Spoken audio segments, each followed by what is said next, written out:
ॐ नमः शिवाय। ॐ नमः शिवाय। ओम गजाननं भूतिगणाधिसेवितं कपितजम्बुफलचारुभक्षणं उमासुतं शोकविनाशकारिकं नमामि विघ्नेश्वरपादपङ्कजं। वक्रतुण्ड महाकाय सूर्यकोटि समप्रभा निर्विघ्नं कुरु मे देवा सर्वकार्येषु सर्वदा। श्रीमन नारायण नारायण नारायण श्रीमन नारायण लक्ष्मी नारायण नारायण लक्ष्मी नारायण नारायण भजमन नारायण नारायण नारायण भजमन नारायण नारायण। विष्णु भगवान की जय, शंकर भगवान की जय, और कार्तिक भगवान की जय, तुलसा महारानी की जय, गौ माता की जय। मायापति नारायण के चरणों में शीश नवाए। 10वां अध्याय कार्तिक लिखो नारायण राय। विष्णु भगवान आज कार्तिक मास कथा का 10वां अध्याय। राजा पृथु ने कहा कि हे देव ऋषि, आपको नमस्कार है। कृपा कर आप यह कहिए कि जिस समय भगवान शंकर ने अपने माथे का वह तेज क्षीर सागर में डाल दिया तो उस समय क्या हुआ था। नारद जी ने कहा कि हे राजन, जब भगवान शंकर ने अपना वह तेज क्षीर सागर में डाल दिया तो उस समय वह शीघ्र ही बालक होकर गंगा सागर में संगम में बैठकर संसार को भय देने वाला रुदन करने लगा।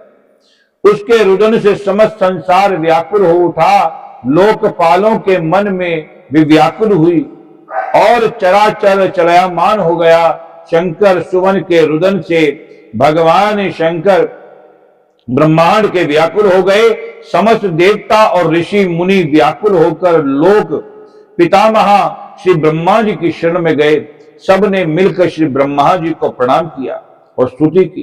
फिर कहा कि हे पितामह, यह तो बड़ा ही भयंकर समय उपस्थित हुआ है। हे महायोगिन, इसका नाश कीजिए। तब देवताओं ने ऐसी बात सुनकर श्री ब्रह्मा जी सत्यलोक से उतरकर उस बालक को देखने के लिए समुद्र तट पर आए। समुद्र ने ब्रह्मा जी को आता देखकर प्रणाम किया, बालक को उठाकर उनकी गोद में डाल दिया और तब विस्मित होकर ब्रह्मा जी ने पूछा कि हे सागर, तुम शीघ्र कहो कि यह बालक किसका है। समुद्र ने विनम्र शब्दों में कहा कि प्रभु, यह तो मैं नहीं जानता, किंतु मुझे इतना अवश्य ज्ञात है कि यह गंगा सागर के संगम से प्रकट हुआ है। एवं हे जगत गुरु, आप इस बालक को जात कर्म आदि संस्कार कीजिए, इसका दात फल बताइए। नारद जी कहते हैं कि इधर तो सागर ब्रह्मा जी के गले में हाथ डालकर बार बार उनके आकर्षण कर रहा था। फिर तो उसने ब्रह्मा जी का गला इतनी जोर से पकड़ा कि उनकी पीड़ित हो ब्रह्मा जी के नेत्रों से अश्रु टपक पड़े। किसी प्रकार से ब्रह्मा जी ने अपने दोनों हाथों को जोर लगाकर अपना गला छुड़ाया और सागर से कहा कि हे सागर, सुनो, मैं तुम्हारे पुत्र का जातक फल कहता हूं। मेरे नेत्रों से जो यह जल निकला है, इस कारण इसका नाम जलंधर होगा। वो शंकर भगवान की जय। यह उत्पन्न होने के साथ ही तरुण हो गया।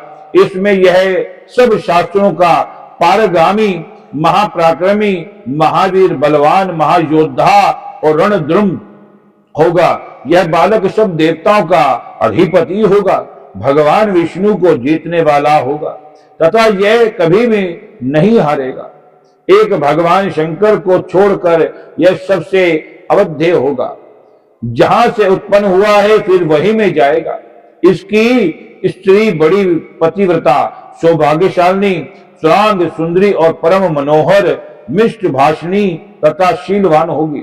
नारद जी कहते हैं कि हे राजन, सागर से ऐसा कहकर ब्रह्मा जी ने शुक्राचार्य जी को बुलाकर उनके हाथों से बालक का राज्याभिषेक करवाया और स्वयं अंतर्ध्यान हो गए। फिर तो बालक को देखकर सागर बड़ा ही प्रसन्न हुआ और घर आ गया। कितने ही उपाय से उसका पालन करके उसको पुष्ट किया। फिर कालनेमी नामक असुर को बुलाकर उनका वृंदा नामक की कन्या के साथ विधि विवाह करवाया। उस विवाह में बड़ा उत्सव हुआ और श्री शुक्राचार्य जी के प्रभाव से श्री सहित जलंधर देवताओं पर राज्य करने लगे। बोलो विष्णु भगवान की जय। कथा विश्राम होते है, सुनो वीर हनुमान, श्री राम ते लक्ष्मण जानकी, सदा करो कल्याण, सियावर राम जय जय राम, मेरे प्रभु राम जय जय राम, करो कल्याण सीताराम, मेरा प्रणाम जय जय राम, भज मन नारायण नारायण नारायण, लक्ष्मी नारायण विष्णु नारायण नारायण नारायण, विष्णु नारायण नारायण, भज मन नारायण। विष्णु भगवान की जय।